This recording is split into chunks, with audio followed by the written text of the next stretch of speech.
Madinah itu kira-kira kan utaranya Mekah ya Pak. Kira-kira ya. Utaranya Mekah apa selatannya? Utaranya kayaknya. Utaranya. Dulu penduduk Madinah itu kalau bikin kloset itu, pokoknya kalau qada'ul hajat itu menghadap ke utara atau selatan. Terus kata Rasulullah, kalau kamu sedang qada'il hajat, sedang buang kotoran tuh jangan menghadap Ka'bah, juga jangan membelakangi Ka'bah. Itu Nabi redaksinya unik. Walakin syarriku aw gharibu. Tetapi kamu menghadap barat atau menghadap timur. Itu semua riwayat walakin syarriku aw gharibu, tapi kamu menghadap barat atau timur. Assalamualaikum warahmatullahi wabarakatuh. Bismillahirrahmanirrahim. Tabarakalladzi nazzala al-furqana ala 'abdihi liyakuna lil 'alamin nadhira. Allahumma shalli wa sallim ala nabiyyillah wa ala rasulillah sayyidina Muhammadin wa ala alihi washabbihi ajmain. Nama ba'du. Kita meneruskan kajian yang paling penting dalam ulumul Quran, termasuk adalah al-ibratu bi umumil lafzi la bi khususis sabab. Itu terkenal sekali. Jadi Nabi karena seorang manusia, apapun hebatnya Nabi ini seorang manusia, tentu kalau ngandani cara Jawa atau menghitobi pasti ngendikan sama yang di depannya.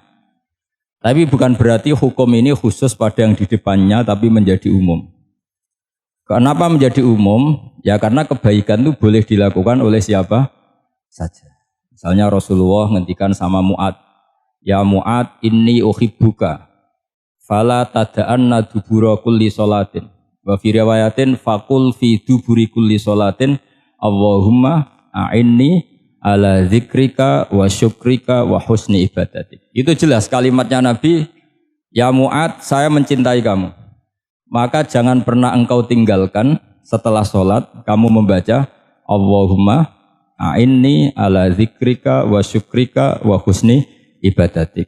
Ya Allah, tolonglah kami supaya selalu mengingat engkau ala zikrika dan mensyukuri nikmat engkau, dan tolong kami selalu beribadah kepada engkau. Lalu kalau melihat asbabil wurud, kalau dalam ilmu hadis biasanya disebut asbabil wurud, kalau dalam ilmu Quran disebut asbabin nuzul, tentu yang didhawuhi itu ya Mu'ad. Tapi Anda tidak boleh begini, saya tidak wiridan itu, yang disuruh Nabi kan Mu'ad, saya kan tidak Mu'ad. Itu tidak boleh seperti itu. Makanya kita tidak boleh terlalu tekstual, karena tadi resikonya Anda tidak mengikuti kaidah al-ibratu bi umumil lafzi la bi khususi sabab. Sebab itu saya tadi di kantor rektorat ya Pak Ondas ya, bilang nanti untuk kajian yang di kantor rektorat pakai kitab Syajaratul Ma'arif, karena kitab itu juga yang sekarang dalam proses penerjemahan saya dengan Pak Quraisyab di PSG, yang di sini pakai kitab Itqan. Nanti mulai bulan depan, karena saya dipaksa untuk meneruskan. Ini sudah kayak Tuhan saja maksa-maksa. Itu pakai kitab Itqan. Nanti babnya tak kasih yang mendesak untuk diketahui. Termasuk apa? Al-ibratu bi umumil lafzi la bi khususis sabab. Sehingga di Quran misalnya begini, ada cerita begini. Nabi Isa itu bilang begini, saya ini siapa? Saya ini adalah orang, kata Nabi Isa, wa ja'alani mubarakan aynama kuntu. Saya adalah orang yang di mana-mana itu memberi berkah, memberi manfaat kepada siapa saja. Itu jelas tentang Nabi Isa.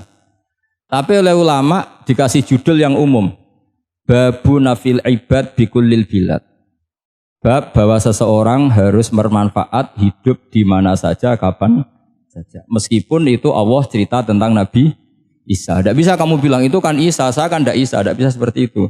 Isa adalah ibaratun an ahlil khairi. Isa adalah figur orang baik. Tentu yang dilakukan baik. Tentu kebaikan boleh ditiru siapa saja.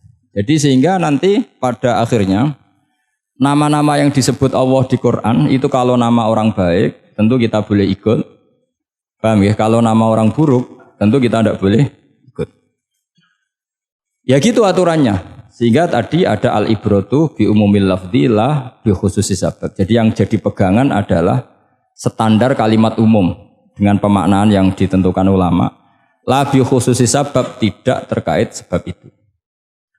Misalnya yang paling masyhur tentu dalam hadis Madinah itu kira-kira kan utaranya Mekah ya Pak. Kira-kira ya. Utaranya Mekah apa selatannya? Utaranya kayaknya. Utaranya. Dulu penduduk Madinah itu kalau bikin kloset itu, pokoknya kalau qada'ul hajat itu menghadap ke utara atau selatan. Terus kata Rasulullah, kalau kamu sedang qada'il hajat, sedang buang kotoran itu jangan menghadap Ka'bah, juga jangan membelakangi Ka'bah.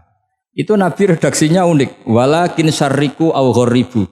Tetapi kamu menghadap barat atau menghadap timur. Itu semua riwayat walakin syarriku aw gharibu, tapi kamu menghadap barat atau timur. Nah, artinya apa? Kata syarriku aw gharibu adalah binisbat di ahli Madinah. Karena orang Madinah posisinya di utara Mekah. Sehingga kalau menghadap utara atau selatan berarti menghadap Ka'bah atau membelakangi Ka'bah. Dan itu tidak boleh dalam proses qada'il hajat, masbak kotoran. Terus Nabi memerintahkan menghadaplah ke barat atau ke timur. Nah, al-ibratu bi'umil lafzi la bi khususi sabab juga direvisi oleh ulama begini, kecuali sebab itu ada ilat. Maka kalau demikian yang dimenangkan ilatnya bukan teknya.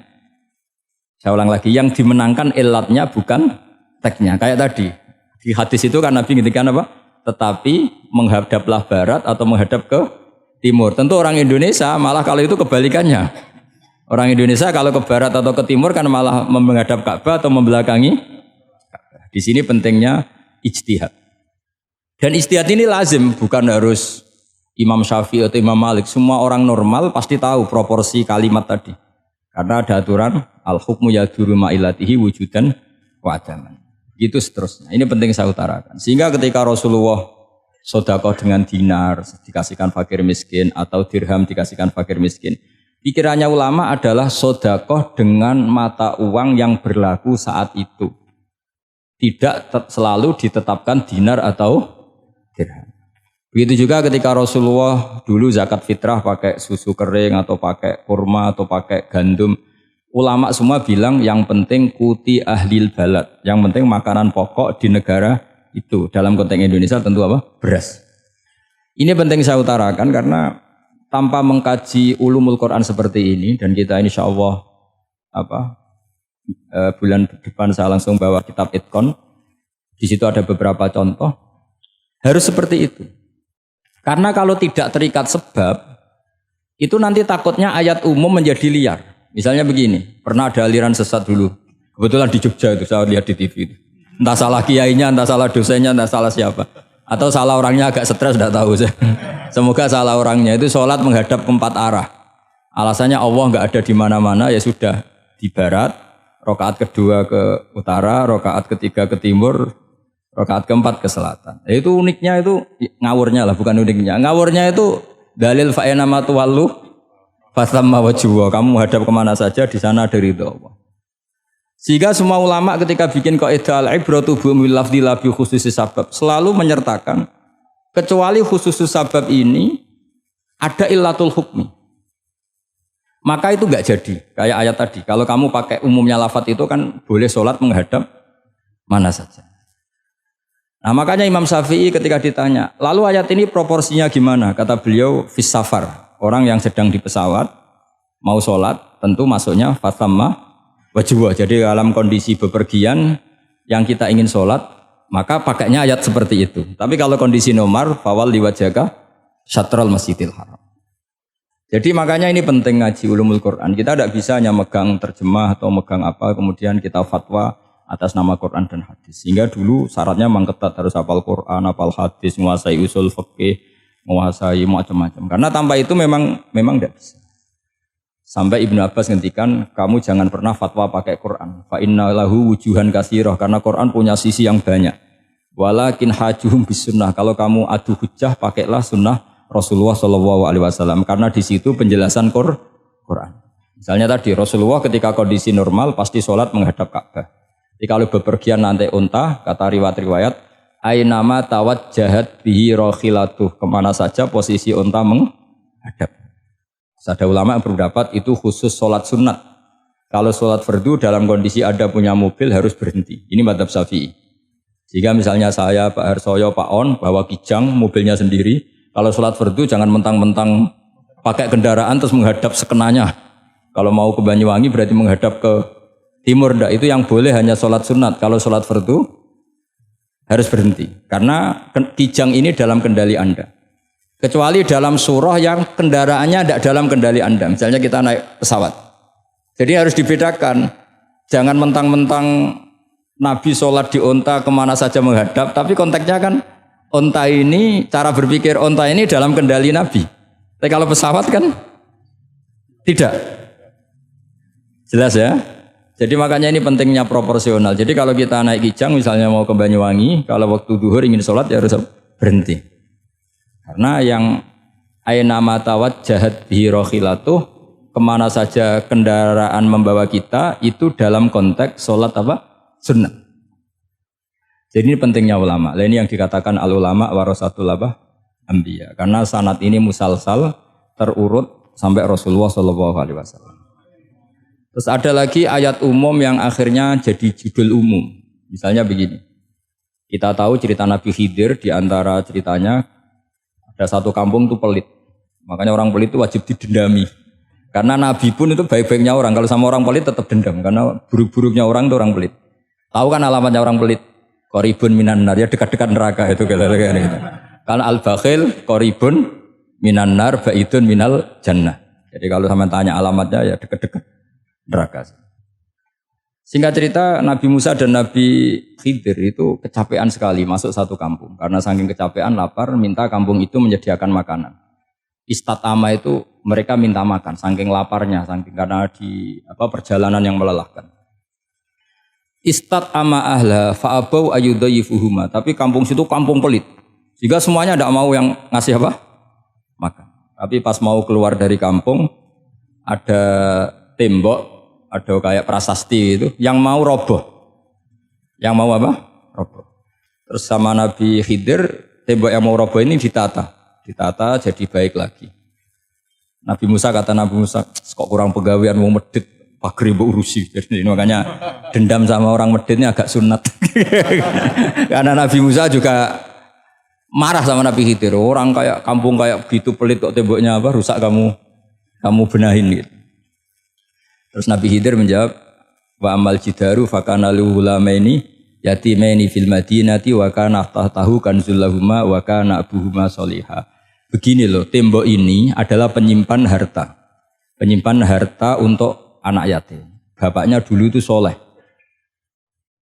Artinya terus dibabkan oleh ulama, babu ikrami sibyanil mu'minin. Bab kita memuliakan anak-anak orang soleh. Sehingga dalam adat kita menghormati Habib, menghormati Gus, menghormati anak pahlawan, menghormati orang-orang yang dulu berjuang kepada untuk Indonesia. Karena di antara yang dipertimbangkan Nabi Khidir adalah wa kana abuhuma sholihah. Tentu kita menghormati putra-putri yang dulu mendirikan UII, macam-macam. Ya tentu proporsional, tapi tetap saja dapat poin dulu atas nama putra pahlawan, putra orang-orang soleh. Karena Nabi Khidir ketika mempertimbangkan itu alasannya wa kana abuhuma sholihah. Terus fa'arada rabbuka yablugha ashuddahuma wastakhrijakan zahuma. Tentu Allah ingin kalau tembok ini roboh kemudian kelihatan khazanahnya atau tabungannya nanti dipakai orang-orang dolim. Kalau dipakai orang dolim maka yang berhak tidak mendapatkan. Sama. Negara ini itu dimerdekakan oleh para pahlawan supaya dikelola secara kesolehan, supaya dikelola secara orang baik. Maka orang soleh semua harus ikut kompetisi dengan tanda kutip merebut negara. Karena apa? Tapi tentu tidak perlu chaos, tidak perlu anarkis. Karena tentu kemerdekaan ini dibela-belain supaya kita jadi baldatun thayyibatu wa rabbun ghafur. Sama. Pertimbangannya Nabi Khidir, kalau ini kebongkar tersibak, pasti diambil orang-orang zalim. Dan akhirnya yang yatim tadi tidak dapat. Akhirnya dibabkan lagi di bab tertentu. Bab menjaga harta supaya tidak dikuasai orang zalim. Jadi akhirnya menjadi sekian varian ilmu. Pertama, varian ilmu bab menghormati anak orang soleh. Bab supaya harta ini tidak dikuasai orang zalim dan seterusnya dan seterusnya. Nah saya harapkan nanti dengan ulumil Quran kitab Itqan itu nanti aturan-aturan seperti itu tertanam pada Anda. Sehingga sebetulnya ulama fikih yang ngarang kitab sampai satu boto-boto itu Itu sebetulnya ya normal-normal saja. Kalau sampean sudah mengkaji ilmu yang kayak saya kaji itu normal-normal saja. Misalnya begini, saya beri contoh ya. Orang munafik itu disifati Allah gimana? Wa idza qamu ilas sholati qamu kusala. Orang-orang munafik adalah orang ketika mau sholat itu bermalas-malasan. Terus kitab Fathul Mu'in atau Fathul Wahab atau kitab semua kitab fikih bikin judul gini.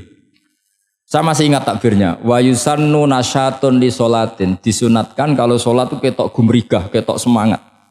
Fa inna Allaha ta'ala dzamma tarikihi. Karena Allah mengkritik atau menyalahkan orang yang kalau sholat itu tidak nasyat, tidak gumrigah, tidak semangat. Mergo seperti itu adalah fi'lul munafikin, perilakunya orang munafik. Terus ditulis wa idza qamu ilas sholati qamu kusala. Artinya di situ Allah mengkritik orang munafik. Kenapa? Karena kalau sholat males-malesan. Anda ingin bersifat kayak orang munafik apa bersifat kayak Rasulullah? Tentu ingin seperti Rasulullah. Kalau ingin seperti Rasulullah ya wasari'u ila maghfiratim mir rabbikum. Kalau ada kebaikan harus cepat-cepat, harus disegerakan. Nah, sehingga nanti babnya ya sudah tidak tentang orang munafik. Babnya begini. Babul musara'ah ilal khairat wa tarkil kasli.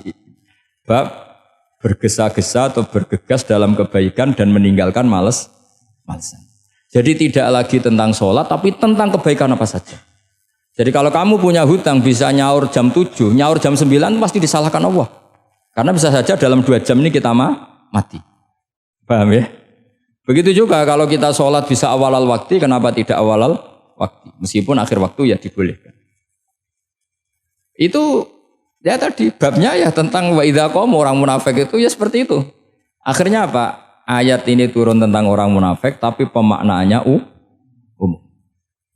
Ini disaksikan apa? Orang-orang tua kita ini ada Pak Ersoya, ada Pak On. Pemahaman ini harus dikawal dan ini tradisi ulama. Saya pastikan di pondok-pondok atau di Al-Azhar di mana saja, Itqan itu dipakai disertasi doktor. Jadi kalau betul nanti kita mengkaji itu sudah doktor semua ini, doktor tafsir semua. Dadaan maksudnya. Memang itu mau tidak mau dan itu mudah sekali. Saya ulang lagi itu mudah sekali.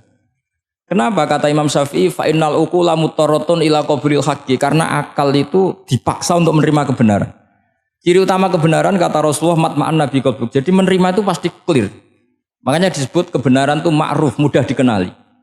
Sesuatu yang salah bahasa Arabnya itu mungkar, angkarohul aklu. Akal itu tidak nyaman. Makanya disebut apa? Munkar, sesuatu yang diingkari. Akal itu asing.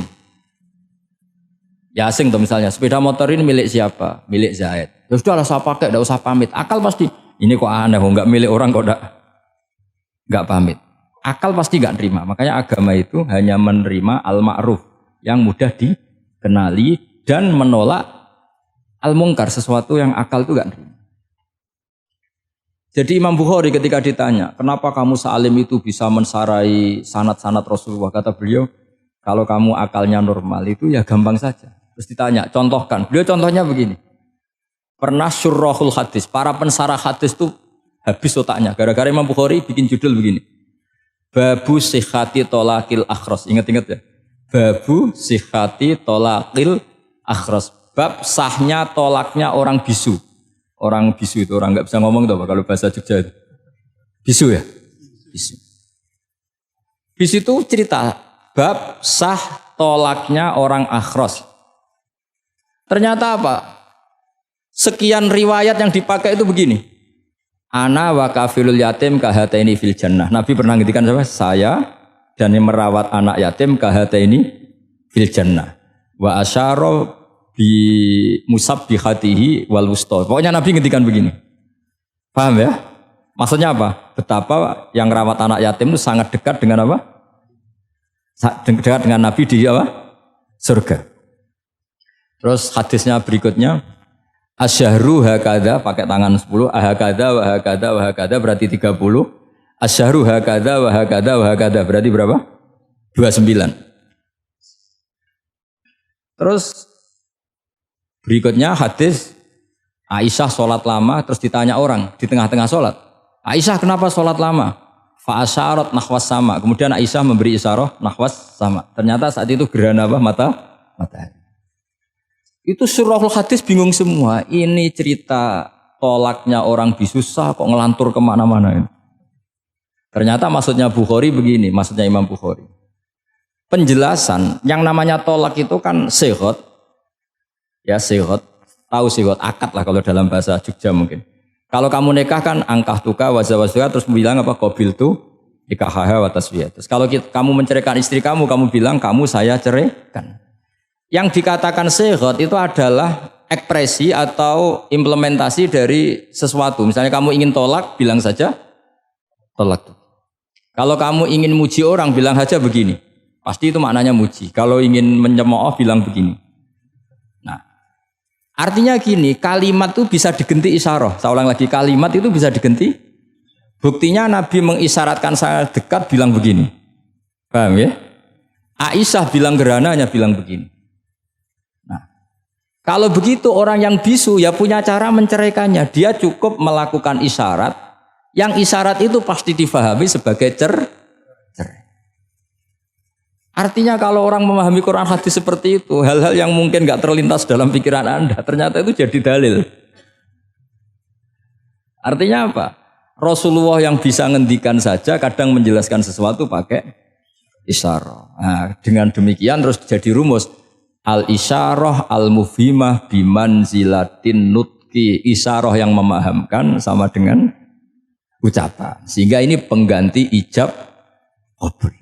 Itu cara-cara memahami istihad, memahami Quran dan hadis. Caranya gimana? Kita harus belajar ulumul Quran. Ya, perangkat yang dipakai seluruh dunia termasuk kitab Itqan itu.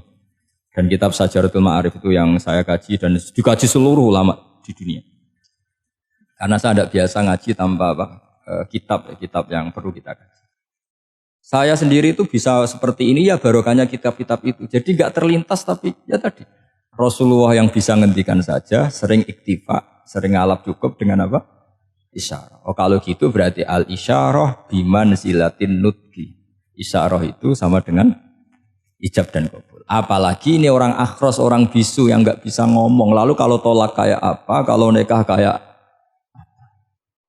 Ya, tapi Imam Bukhari itu uniknya tadi bikin judul Babu Sihati Tolakil Akhros, kemudian cerita anak wa kafilul yatim. Nah, itu kalau orang kan nggak sambung, ini sambungnya di mana? Kok malah cerita anak yatim? Ternyata kata kuncinya kahata ini seperti ini dan orang paham sangat sangat. Makanya hati-hati dengan isyarah karena kalau itu betul mengganti lafaz, berarti Anda kalau nyun sewu melafadzkan tolak terganti isyarah, ya agak masalah. Tapi semoga enggak lah. Istri satu dicerai nanti nggak punya istri nanti malah repot. Tapi ini kan saya cerita ilmu saja. Ya saya cerita apa? Cerita ilmu. Jadi kalau ada orang bilang semua yang ada di dunia itu ada di Quran.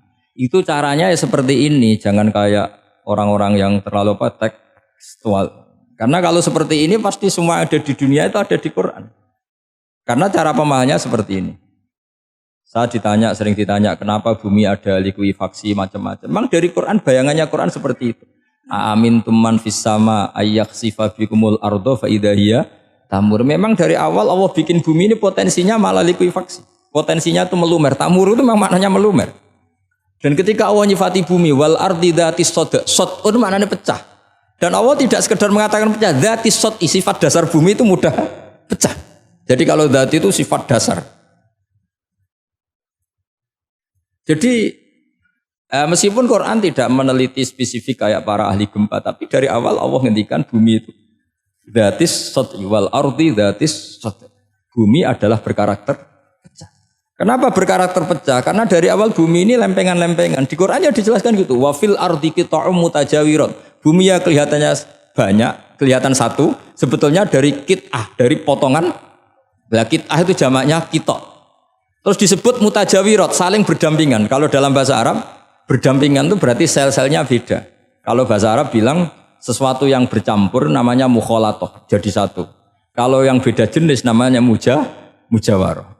Nah, Al-Quran itu bilang wafil ardi qita'um mutajawirat. Bumi ini karakternya per potongan-potongannya karakternya beda-beda. Sehingga memang potensinya bumi ini hancur. Apalagi dari awal memang dipersiapkan mau dihancurin. Makanya nggak usah takut kiamat. Memang rencana Tuhan mau dihancurin gitu. Makanya sanggup takwa saja. Kalau ingin menghentikan penghancuran ini tidak bisa. Itu sudah dalam rencana Tuhan pasti dihancurin. Makanya kalau orang sufi ditanya, kenapa tidak bangun rumah? Tuhan aja mau rencana hancurin bumi kok rumah tak tata nanti juga hancur. Gitu. Tapi kalau di Islam kota saya ngomong gitu kan dia wah ini orang nggak jelas ini kan gitu. Padahal yang kedonyan itu yang nggak jelas sebetulnya. Tapi ini saya cerita jadi supaya UII ya yang didirikan ulama-ulama. Saya masih ingat ketika Profesor Zaini cerita, Pak Zaini saya ini kan kiai, saya tidak punya gelar apa kok jangan minta bantuan ini. Katanya Pak Zaini dulu UI ya didirikan banyak kiai dan sebagian pendirinya juga gak punya gelar katanya gitu.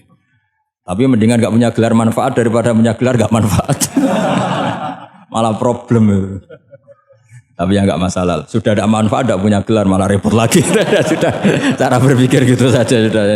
Pokoknya sementing semuanya baik apa saja. Jadi nanti setelah sampean mengkaji ulumul Quran ya tadi seperti yang dikatakan Imam Syafi'i itu gampang sekali. Kenapa gampang? Karena fa'innal uqula muttarratun ila qabulil haq. Akal ini pasti dipaksa untuk menerima kebenaran. Kayak saya berkali-kali ditanya sama seorang kiai, kenapa sih Gus masalah la ilaha illallah kok sampai Nabi ngendikan wa in zana wa in saraka. Siapapun yang melafadzkan la ilaha illallah Muhammadur Rasulullah itu suatu saat pasti masuk surga. Meskipun dia pernah zina, pernah maling. Itu jelas teks hadis di Bukhari, di Muslim wa in zana wa in saraka. Meskipun zina dan ini bukan berarti Nabi melegalkan perzinahan, enggak, ma'adzallah, enggak akan terjadi. Nabi melegalkan perzinahan. Tapi Nabi ingin ngendikan begini, absolutisme kebenaran itu tidak terganggu oleh kesolehan dan kefasikan. Karena kebenaran absolut siapapun akan ngomong seperti itu. Saya berkali-kali nyontohkan, Rektor Al-Azhar akan bilang 1 tambah 1, 2. Lonte ya bilang 2, koruptor ya bilang 2, KPK ya bilang 2, 01 ya bilang 2, 02 ya bilang 2. Karena absolutisme kebenaran.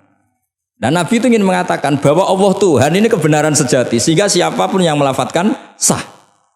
Jika orang yang kafir 70 tahun sekali melafadzkan syahadat sah. Tidak usah begini. Pak kafir, soleh dulu ya beberapa tahun gitu. Baru Anda sah melafadzkan kalimat la ilaha. Tidak ada seperti itu. Semua ulama ijma, orang kafir 70 tahun melafadzkan la ilaha illallah sekali, langsung menjadi Muslim. Kenapa sah? Kebenaran absolut tidak bersyarat kesolehan maupun kefasikan. Ya kayak tadi, orang bilang 1 tambah 1 harus profesor apa anak TK boleh? Jangan mentang-mentang profesor, doktor, rektor, UGM atau UI. Tadi anak kecil bilang berapa 1 tambah 1, 2. Sudah aku tak bilang 4. Tidak bisa. Kebenaran absolut itu orang akan sepakat. Nah, Quran itu termasuk kebenarannya absolut. Maka harusnya siapapun bisa memahami Quran. Termasuk orang yang sebelum Islam. Sekarang saya tanya ke sampean, ketika Umar masuk Islam karena dengar Quran itu dulu dengarnya apa dulu Islamnya? Dulu dengarnya dan dia paham. Wa ma huwa min kalamil basar, ini tidak mungkin omongan manusia seindah ini. Karena mudah difahami Quran. Nah sekarang enggak, karena ada sistem akademik. Itu terus orang macam-macam urutannya itu. Jadi repot sekarang. Kalau kata tafsir At-Tabari lebih ekstrim lagi. Itla yuqalu masalan ifham bima la aqlalak. Jadi orang-orang kafir ini kan, orang-orang kafir Mekah ini kan Rasulullah jadi nabi ini kan semua orang masih kafir. Enggak ada mahasiswa UI, enggak ada orang NU, enggak ada orang Muhammadiyah. Semuanya orang kafir, semuanya masih kafir. Terus Nabi membawa Quran, maka khitab pertama itu bukan ya ayuhan nahdiyun, ya ayuhal muhammadiyun. Khitab pertama kul ya ayuhal kafirun, karena pendengarnya semuanya kafir. Dan itu mereka paham. Tapi nanti soal hidayat nomor 2, tapi mereka itu yang jelas paham. Sehingga banyak orang kafir yang menjadi muslim karena mendengar Al-Quran. Jadi ini penting diketahui karena kebenaran itu milik siapa saja dan akan mudah difahami. Kayak tadi, kalau 1 tambah 1, 2 itu rektor ya bilang 2, anak TK ya bilang 2, musuh kamu ya bilang 2, kamu atas nama sentimen dengan musuh pun tetap bilang. Nah di sini kadang Nabi ngendikan mangqala la ilaha illallah dakhalal jannah wa in zana wa in saraka. Proporsinya seperti itu, bukan berarti Nabi melegalkan zina, bahwa kalimat ini kalimat yang kebenarannya absolut sehingga siapapun sah mengatakan itu, meyakini itu meskipun punya masa lalu seperti itu. Jadi jangan salah makna terus Nabi melegalkan, enggak sama sekali. Jadi saya mohon ini jadikan satu ilmu. Bahwa ilmu adalah tetap apa? Sehingga ada ayat kulil ladzina kafaru iyantahu yughfar lahum ma qad salah. Katakan kepada orang-orang kafir sekali menghentikan kekafirannya yughfar lahum ma qad salah. Maka kekafiran di masa lalu dianggap hilang dan dia hanya dengan status yang sekarang yaitu seorang mukmin. Karena dia disahkan melafadzkan la ilaha illallah. Makanya pernah ada cerita, ini penting saya utarakan ke jenengan. Ada orang kumpul kebo, singkat cerita, kumpul kebo lelaki sama perempuan. Suatu saat Nabi dikasih tahu sama tetangganya, ya Rasulullah, orang yang biasa kumpul kebo itu sekarang sudah nikah.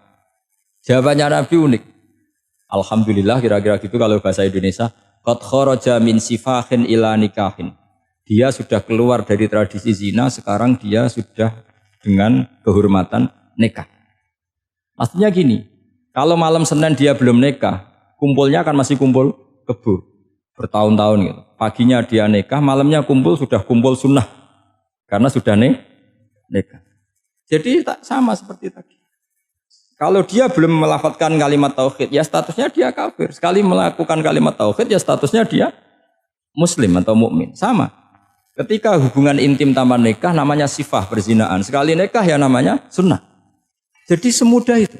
Dan Nabi tidak tanya macam-macam. Mau ngendikan qad kharaja min sifahin ila nikahin. Sudah keluar dari tradisi sifah menuju nikah. Pertanyaannya gini, kenapa enggak disyaratkan ini itu untuk nikahnya? Misalnya macam-macam lah. Ya sebetulnya syarat itu pasti ada, cuma begini loh. Orang yang ingin menghentikan keburukannya harus kamu katakan sah sekarang juga. Karena kita mengesahkan penghentian keburukan. Jangan lalu orang yang mau tobat malah dipersulit. Jadi misalnya la ilaha illallah, kamu belajar makhraj dulu, bila bilangnya la benar. Belajar bahasa Arab dulu. Ya kacau. Apalagi saya persiapkan seremonialnya dulu, nanti di masjid di syuting supaya satu Indonesia tahu yang Islamkan saya itu kiainya yang engkek itu malah repot lagi. Ini penting saya utarakan supaya clear ya. Jadi saya ulang lagi, al-ibratu bi umumil lafzi la bi khusus sabab. Allah ya enggak apa-apa cerita Nabi Musa, cerita Nabi Isa, cerita misalnya begini, bolehkah orang soleh itu jadi raja? Jawabannya harus bilang boleh. Karena Allah pernah menfigurkan tokoh soleh yang bernama Sulaiman dan Daud. Dan beliau adalah raja. Ketika Imam Syafi'i ditanya, bolehkah orang Islam tidak kawin? Ya asal dia ada zina ya boleh. Karena Allah menyebut hamba yang soleh dan sebagian mereka tidak nikah. Yaitu Nabi Yahya dan Nabi Isa.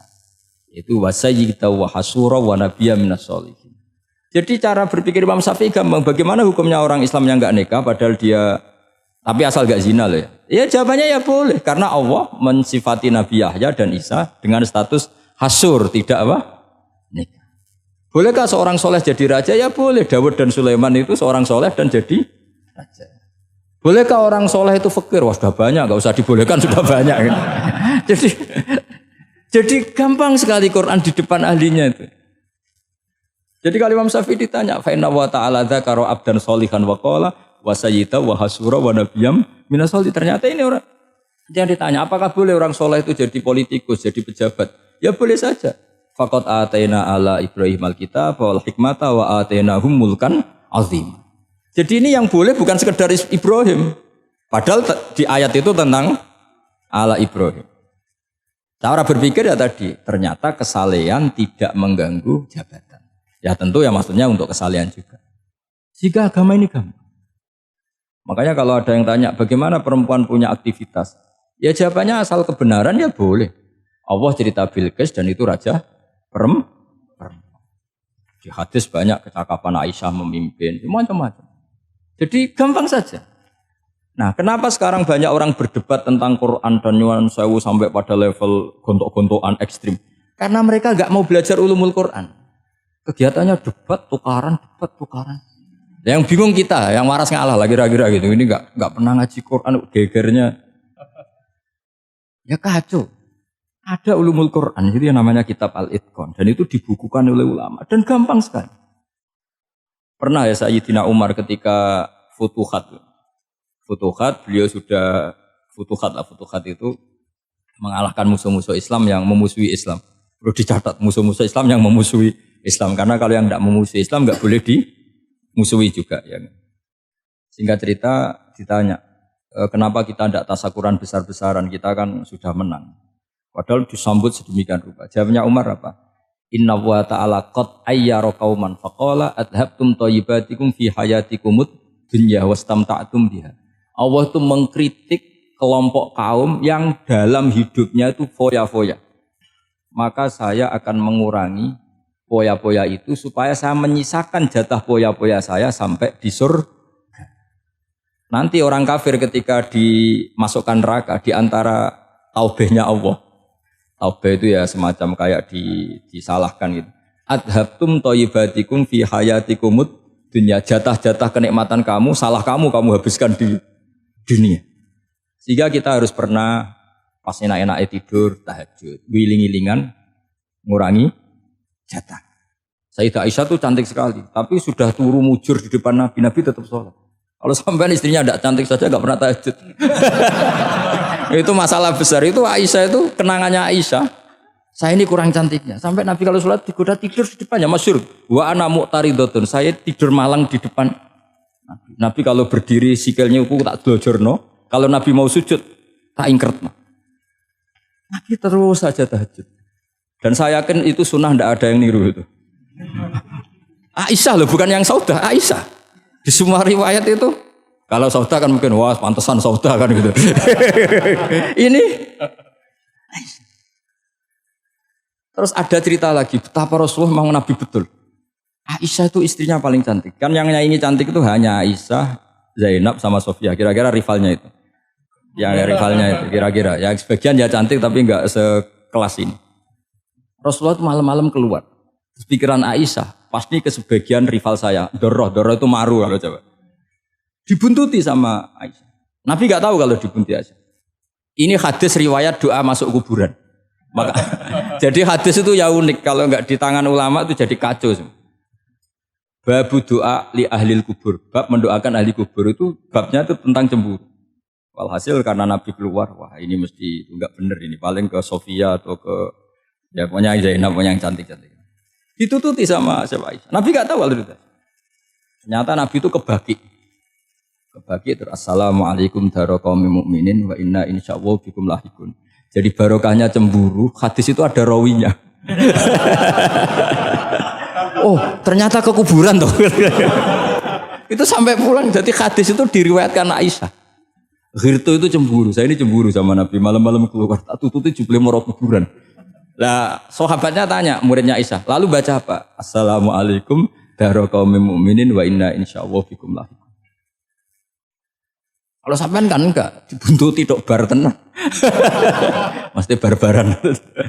Jadi ini penting saya utarakan. Jadi coba ulumul Quran dikaji secara baik. Insya Allah nanti maknani Quran itu mudah. Karena memang sesuatu itu harus ada ilmunya. Ya sesuatu itu harus ada. Banyak ulama itu nangis karena mudah memahami rahmat Allah. Abu Yazid Al-Bustami itu jadi wali bukan karena banyak wiridannya, enggak. Dia setiap makan itu memuji begini, ya Allah, engkau itu enggak butuh saya, tapi kenapa ngasih makan saya? Kalau majikan ngasih makan karyawannya kan supaya mau kerja.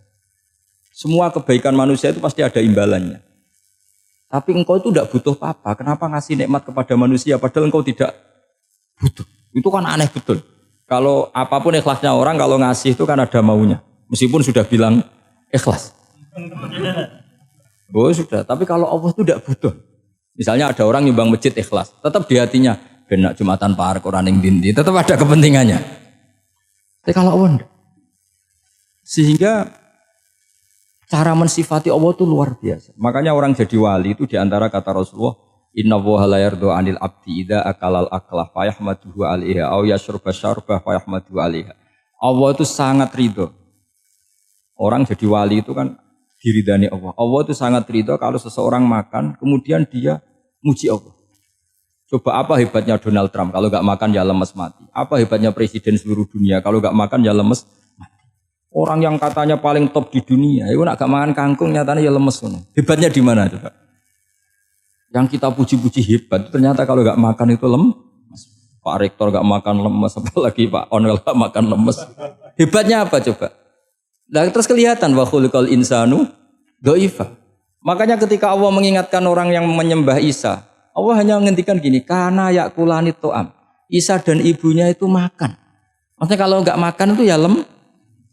Kamu kebayang nggak punya Tuhan terus Pak Tuhan jangan lemes, monggo darian ya. Kayak apa malunya kita punya Tuhan kalau nggak makan apa? Lemes. Terus nanti cerita, alhamdulillah tadi Tuhan mampir sini. Tadi lemes lah tak kasih makan, bergas lagi. Makanya uang kritiknya mau sederhana. Karena ya kula nitoam. Kok kamu Tuhan kan gimana? Ini kalau nggak makan itu. Tapi kita sering keliru mengatakan Presiden Amerika itu superpower hebat. Hebatnya di mana seorang manusia? Kalau nggak makan ya. Ini makanya Allah ngendikan wa khuliqal insanu dhaif. Jika banyak para wali itu dekat Allah ketika makan. Bukan apa-apa karena tadi makannya itu tidak kayak sampai ada makan banyak lahap segala-galanya udah gitu. Itu tidak setiap makan ya Allah betapa lemahnya saya. Yang katanya rektor, yang katanya profesor, katanya orang alim kiai, katanya pengurus NU, pengurus Muhammadiyah ternyata kalau tidak makan lemes. Kerennya di mana lemes? Sehingga terus tawadu, terus macam-macam. Jadi ini penting. Jadi Allah mengingatkan manusia itu dengan makan tadi. Makanya Nabi Rasulullah ngendikan Allah itu sangat ridho seseorang yang setiap makan muji Allah. Tapi sekarang orang makan tuh banyak yang enggak menjiwai. Karena ada aturannya sebetulnya ngunyahnya sampai sekian kali. Ya, tapi sekarang kan sudah ada seperti itu. Makanya sekarang wali sudah enggak banyak. Pendaftarnya juga sudah ada banyak. Apalagi orang-orang intelek itu sudah agak tertarik daftar wali. Memangnya kalau sudah jadi wali dapat uang malah repot lagi kalau seperti itu. Tapi ini saya cerita orisinilnya ilmu Quran. Ketika Allah mengkritik Isa itu hanya ketika dituhankan maksudnya. Itu hanya dengan kalimat kana yakulan itu Isa dan ibunya sama-sama makan. Dan ketika Allah memuja Rasulullah SAW dan para nabi, itu pujaannya itu aneh. Wa ma arsalna qablaka minal mursalin illa innahum la yakuluna ta'ama wa yamshuna fil aswaq. Saya tidak pernah menugaskan para rasul kecuali mereka itu ya makan dan jalan-jalan di pasar. Saya sampai sekarang hampir tiap minggu itu jalan-jalan ke pasar sama anak. Meskipun saya di Rembang Celuk kayak gede itu tetap biasa saya jalan-jalan ke pasar. Karena apa? Kata Rasulullah Muhammad, Isa itu sampai dituhankan itu gara-gara jarang makan. Terus orang memitoskan macam-macam. Rasulullah itu kalau makan itu di depan umum, sering di luar rumah. Supaya kelihatan kalau beliau itu manusia. Jadi makannya Nabi adalah nafyun li uluhiyati. Perlu dicatat Nabi Muhammad jadi Nabi setelah dengan tanda kutip tragedi Isa dituhankan. Karena Rasulullah jadi Nabi setelah tragedi Isa dituhankan, maka sisi manusianya itu diperlihatkan. Sampai kalau makan tuh di depan umum. Tapi enggak marung di KFC, enggak ada riwayatnya itu. Di depan umum. Nah, karena kepentingannya itu sehingga makannya Nabi ini ibadah yang luar biasa karena menunjukkan sisi kemanusiaan yang akan aman tidak akan dituhankan. Paham ya? Sama. Seperti kita misalnya kiai atau pejabat. Makan saja gak apa-apa. Tunjukkan kalau kita manusia. Kalau gak makan lemes.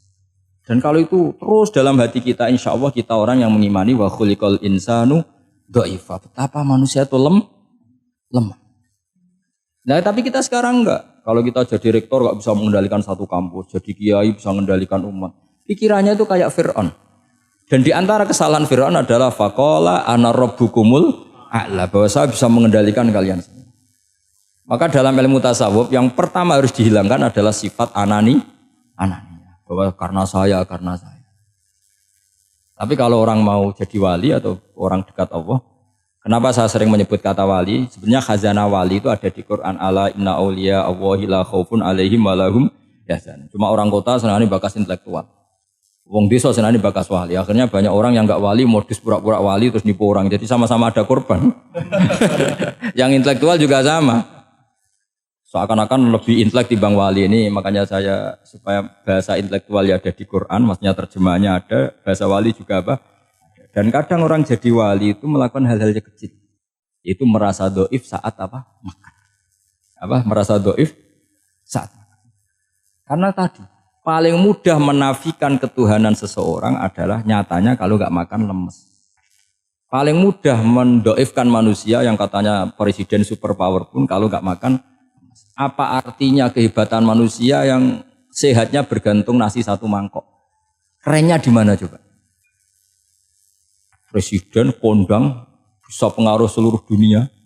Jajalnya gak mangan sedino. Lemes. Berarti Hadar rojul lelaki ini bergantung satu mangkok nasi. Hebatnya di mana coba? Makanya ada seorang raja angkuh datang ke seorang ulama. Saya raja bisa mengendalikan dunia. Kata ulama, tanya gini. Andaikan kamu tidak bisa minum, kemudian harus bisa minum kalau orang menukarkan kerajaan kamu. Kamu boleh minum asal kamu tidak jadi raja.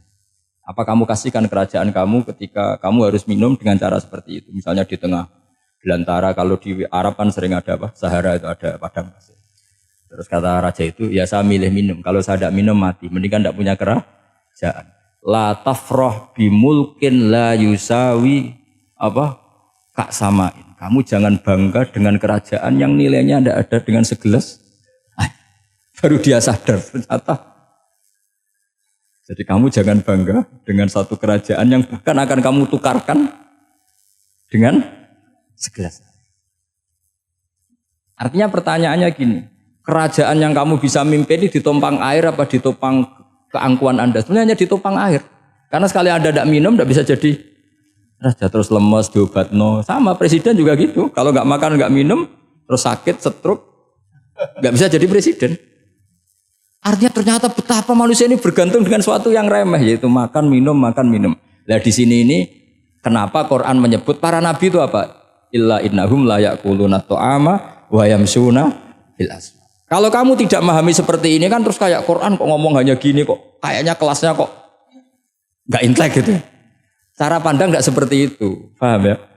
Jadi supaya lebih apa? Memahami Quran dan kamu akan lebih tasdik kepada Quran sebagai kalam Allah yang pegangan kita apa? Semua. Saya kira demikian. Assalamualaikum warahmatullahi wabarakatuh.